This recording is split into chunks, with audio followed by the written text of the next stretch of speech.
حالانکہ دین کے معاملات میں کمپرومائز نہیں، یعنی جو بات جو وقت پہ کام کرنا ہے، اسلامک ریچولز ہیں ان کو پورا کرنا ہے، تو ہم چھوٹی چھوٹی پرابلمس کی وجہ سے ان کو ڈیلے کر دیتے ہیں یا چھوڑ دیتے ہیں۔ حالانکہ فمن اضطر غیر باغ ولا عاد کے انڈر بھی نہیں آتے، خود ہی سے ہم بنا لیتے ہیں۔ ہمارے لیے یہ سیکنڈ پریورٹی اس لیے بنا کہ ہم بہت سی اور چیزوں پہ ریلائی کرنا شروع ہو گئے ہیں کہ لوگوں کو سے ہمیں بہت کچھ چاہیے ہوتا ہے، لوگوں پر ہم امید باندھے ہوتے ہیں۔ اس لیے کوئی کسی کی کمپنی کو بھی جوائن کیا ہو نا، تو ہمارے لیے وہاں سے اٹھ کر نماز ادا کرنا کتنا مشکل ہو جاتا ہے، یعنی ہمیں کہنے نہیں آتا، کتنا ہمیں لیے ٹف لگتا ہے۔ اور بھی بہت سے مسائل ہم دیکھ سکتے ہیں۔ تمہارے اندر توکل کی کمی، کہ اگر ہم کسی جگہ پہ جا کر اسے کریں گے تو کہیں ہماری انسلٹ نہ ہو جائے۔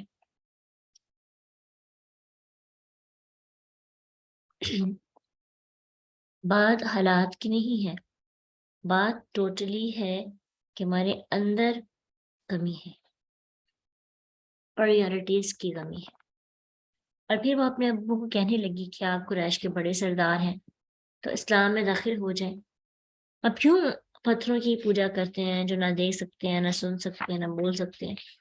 تو وہ کہنے لگا بڑے تعجب کی بات ہے کہ میں اپنی بیٹی کو اس طرح سے دیکھ رہا ہوں، میں کیا ان کو چھوڑ دوں جن کی پوجا میرے آبا و اجداد کرتے تھے اور دین محمد کو اختیار کر لوں صلی اللہ علیہ وسلم؟ یہ کہہ کر وہ چلا گیا، نا امید ہو گیا۔ اس سے کہا کہ یہ تو مجھے بستر پہ نہیں بیٹھنے دے رہی، تو یہ میری خاک مدد کرے گی، یہ میری سفارش نہیں کرے گی۔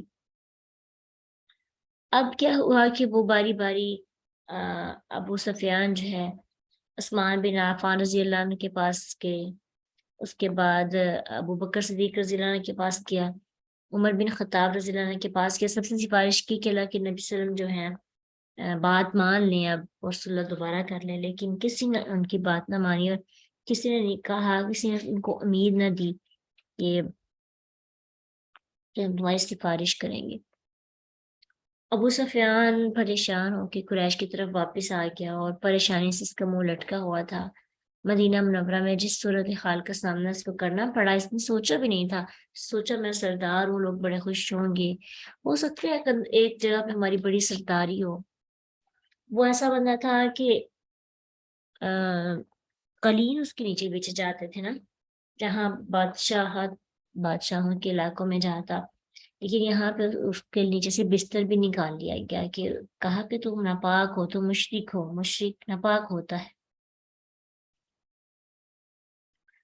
تو ابو سفیان کی ایک نہ سنی گی، وہ ناکام واپس لوٹا۔ اس کے بعد کیا ہوا کہ نبی صلی اللہ علیہ وسلم نے مکہ کی طرف پیش قدمی کا اعلان کر دیا، لشکر اسلام مکہ میں روانہ ہو گیا، اور ابو سفیان اسلام کی سربلندی کا مظاہرہ دیکھ چکا تھا جب وہ لاسٹ ٹائم گیا تھا مدینہ۔ اس نے بھی اسلام قبول کرنے کی سعادت حاصل کر لی۔ اللہ کے نبی صلی اللہ علیہ وسلم نے مکہ فتح کیا، صلح حدیبیہ جو ہے فتح مکہ کا باعث بنی، اور نبی صلی اللہ علیہ وسلم نے مکہ فتح کر کے عام معافی کا اعلان کر دیا۔ یہ موقع تھا کہ آسرا بدلہ لے سکتے تھے لیکن نہیں لیا، اور پھر یہیں سے اپنا دعوت کا سلسلہ مزید شروع کیا۔ یہ ابو سفیان کی کچھ بات تھی کہ ام حبیبہ رضی اللہ عنہا نے ان کے ساتھ کیسے سلوک کیا اور کب کیا۔ اب دیکھتے ہیں مزید۔ ام حبیبہ رضی اللہ عنہا دلی طور پر بہت خوش تھی، مطمئن تھی، اللہ کی شکر گزار بھی تھی کہ ان کی فیملی نے اسلام قبول کر لیا، اور ان کی دعائیں بھی تھی نا کہ اللہ میری فیملی اسلام قبول کر لے۔ اگر آپ کا اپنی فیملی کے بارے میں پریشانی ہے یا شرک جیسی کسی بری خصلت میں مبتلا ہے یا بہت سی بدعات میں، دعا کیا کریں۔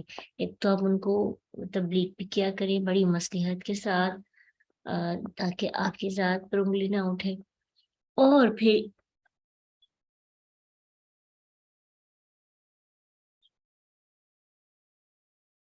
اگر انگلی اٹھ بھی جائے کوئی ایشو کی بات نہیں ہے، ہدایت اللہ نے دینی ہے، آپ نے بس کوشش کرنی ہے۔ ام حبیبہ نے بھی تو کوشش کی تھی نا، آگے سے انہوں نے اپنی بیٹی کو کوئی اپریشیٹ نہیں تھا کیا، تم کتنی اچھی ہو، تم اسلام لے گئے ہو۔ جب انسان کے پاس وہ چیز نہیں ہوتی نا، انسان کو سامنے والا غلط لگتا ہے۔ اس وقت ان کو بیٹی اپنی ٹوٹلی غلط لگ رہی تھی، لیکن پھر جب وہ اسلام لائے پھر ان کو سمجھ آ گئی ہو گیا کہ میری بیٹی ٹھیک تھی، اور بیٹی جو اس وقت بہت خوش ہوئی، بہت، کہ اس کی فیملی جو ہے اسلام قبول کر چکی ہے، اور اب ہم کٹھے دنیا میں بھی اور آخرت میں بھی کٹھا سفر کریں گے۔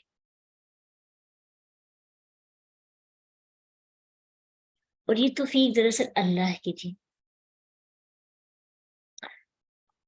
تو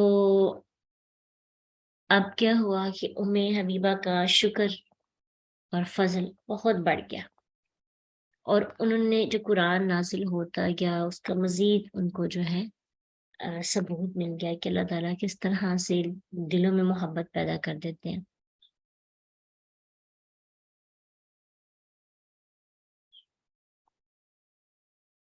اور ان کی فیملی ان کے ساتھ بڑی، پتہ ہے، شادی ان کی ہو گئی تھی، اسلام قبول کر لیا تھا، تو ان کی فیملی بہت زیادہ ان سے ناراض تھی، تو دین کی وجہ سے ان کی فیملی کے آپس میں ان کے ساتھ جو ہے محبت دوبارہ بحال ہو گئی۔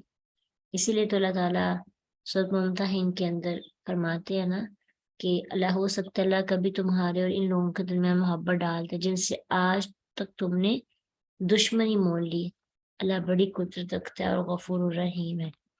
تو یہ باہمی محبت سے مراد نبی صلی اللہ علیہ وسلم کی ام حبیبہ سے شادی، جس کی بنا پر وہ ام المومنین کے درجے پر فائز ہوئیں، اور پھر امیر معاویہ اہل ایمان کے جو ہے وہ ماموں کہلائے، کیونکہ ام حبیبہ ان کی سسٹر تھی، اور ان کے والد ایمان لائے نا، تو ان کے ایمان لانے سے اسلام کے اندر جب وہ داخل ہوئے تو آپس میں ساری رنجشیں ختم ہوں گے، اور آپس میں محبت اللہ تعالیٰ نے پیدا کر دی۔ تو یہ ایک طرح سے اللہ کی عطا ہوتی ہے کہ اللہ تعالیٰ کبھی کبھی دشمن کا بھی پاسا پلٹ دیتا ہے۔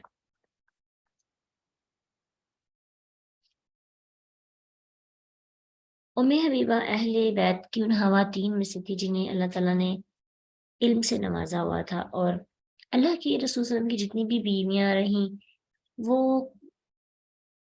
باعمل اور باعلم اور خوبصورت خواتین تھی۔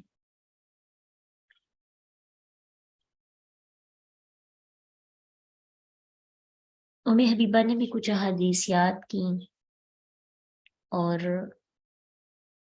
حفظ و روایات کے حوالے سے سیدہ عائشہ صدیقہ، ام سلمہ ان سے زیادہ تھی، اور اس حوالے سے ان کا نام خواتین اہل بیت میں تیسرے نمبر پہ آتا تھا۔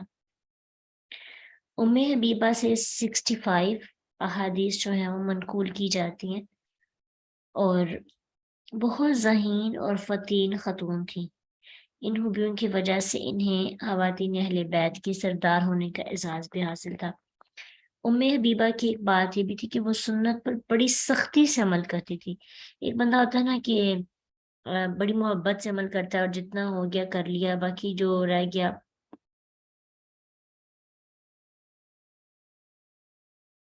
ٹھیک ہے۔ تو لیکن یہ جو تھی نا بڑی سختی سے عمل کیا کرتی تھی سنت پر۔ نبی صلی اللہ علیہ وسلم کے بعد انہوں نے پوری زندگی سنت کے مطابق گزاری، احادیث کو روایت کیا، خود بھی عمل کرتی تھی، دوسروں کو بھی عمل کرنے کی تلقین کرتی تھی، بہت اچھے طریقے سے سمجھاتی تھی۔ آپ نے دیکھا ہے کہ شادی کے بعد بھی ایک مزید علم کا شوق پیدا ہو گیا۔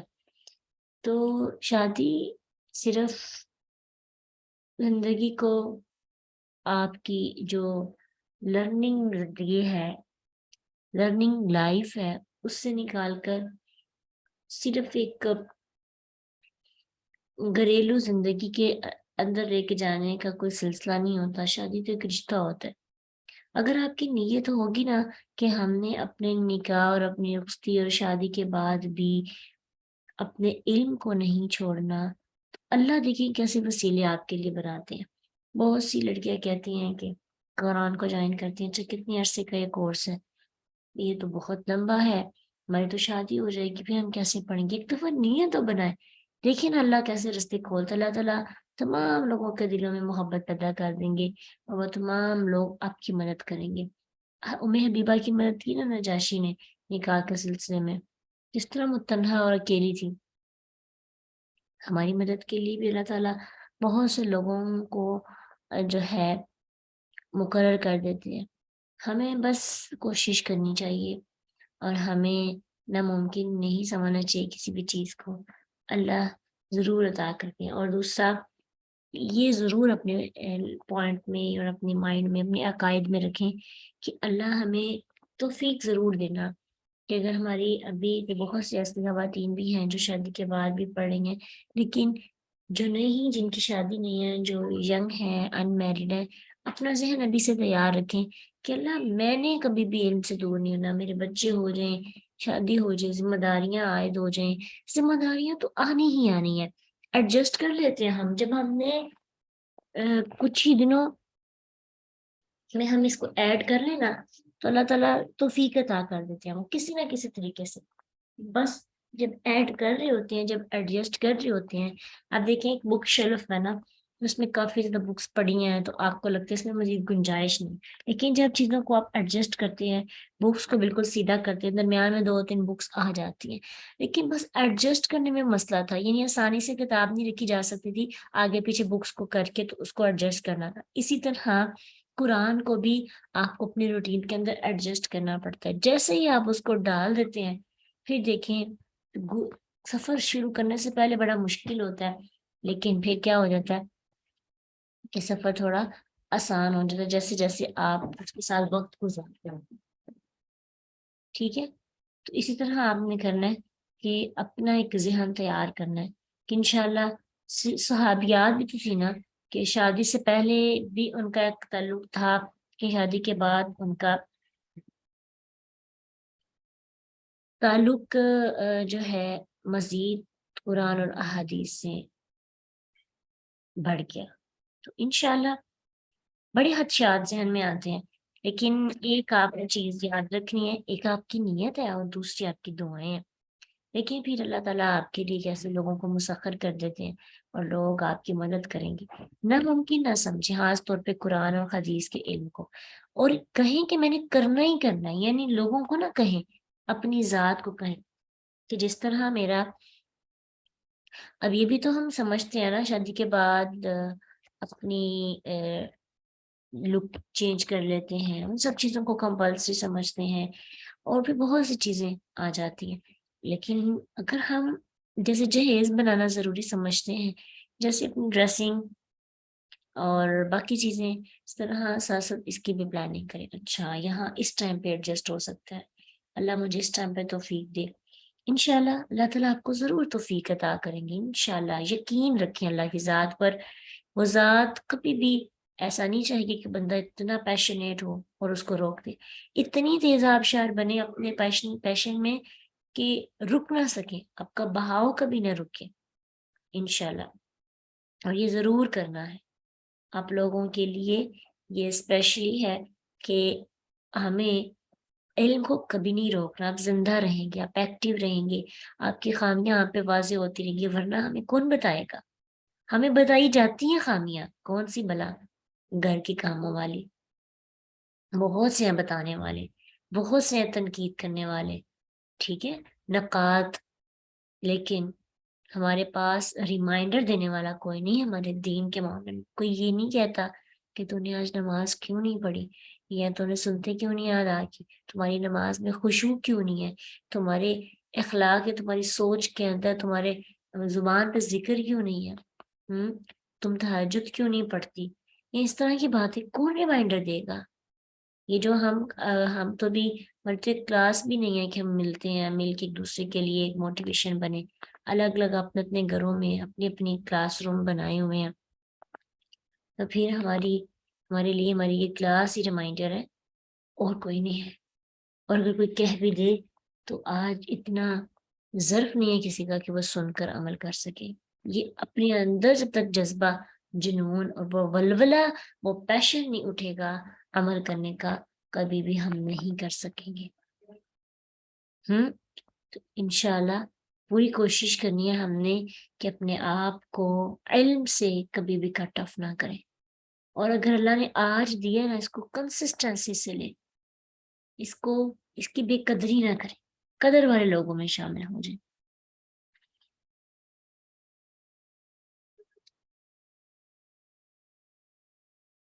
ام المؤمنین میں حبیبہ کی الوداعی باتیں پڑھتے ہیں، پھر ہم چلتے ہیں۔ رسول اللہ کی وفات کے بعد ام حبیبہ دن رات عبادت میں مصروف رہا کرتی تھی، ہر کام نبی صلی اللہ علیہ وسلم کے مطابق کرتی۔ حافظ ابن کثیر رحمہ اللہ ام حبیبہ رضی اللہ عنہ کے بارے میں لکھتے ہیں کہ یہ ام حبیبہ سردار، تقوی شعار، عبادت گزار، امہات المؤمنین میں سے تھی۔ خلفائے راشدین میں بڑی عزت کی نگاہ سے دیکھی جاتی تھی، اور یہ عثمان بن عفان کے دور تک بھی گئیں۔ جب ان کا محاصرہ کیا گیا نا عثمان رضی اللہ عنہ کا، تو ان کے پاس ام حبیبہ تشریف لائیں، تو ان میں سے ایک شخص نے پردے میں جھانکا اور پھر وہ لوگوں کو آپ کے بارے میں بتانے لگا کہ ام حبیبہ آئی ہیں۔ ام حبیبہ نے اس کے لیے بد دعا کی، کہنے لگی اللہ اس کا ہاتھ کاٹ دے اور اسے بہنا کر دے۔ کہتے ہیں ابھی اتنے میں ایک آدمی اندر آیا اور اس نے اس پر تلوار کا وار کیا، جس سے ان کا دایاں ہاتھ کٹ گیا اس شخص کا، اور اس کا تہبند، وہ اپنا تہبند منہ میں دبا کر بھاگا، جس کی وجہ سے جسم کا بایاں حصہ برقرار ہو گیا، اور ام حبیبہ کی فوراً دعا قبول ہو گئی۔ انہوں نے ایک طویل زندگی پائی تھی۔ اپنے بھائی امیر معاویہ بن ابی سفیان رضی اللہ عنہ کے دور میں جو ہے تب تک یہ گئیں اور اپنے بھائی کی ملاقات کے لیے دمشق بھی گئیں، مدینہ واپس آئیں۔ انہوں نے اپنی پوری زندگی علم اور زہد و تقوی میں گزاری تھی۔ اپنے بھائی کے دور خلافت میں انہوں نے وفات پائی، اور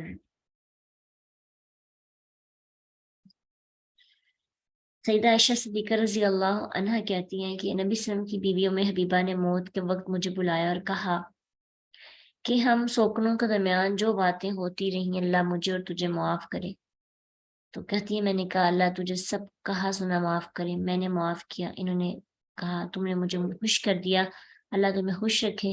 اس طرح انہوں نے ام سلمہ کی طرف بھی پیغام بھیجا اور ان سے یہی کہا، اور پھر وہ فوت ہو گئی۔ اس حال میں فوت ہوئی کہ ان کے دل میں کسی کے لیے کوئی بھی رنجش نہیں تھی، اور خود بھی انہوں نے معافی مانگ لی۔ ان کی 44 ایج رہی، اور نبی صلی اللہ علیہ وسلم کی ولادت یعنی بوسط سے جو ہے 17 سال پہلے ہوئی تھی، یعنی آپ وسلم پر نبوت سے پہلے۔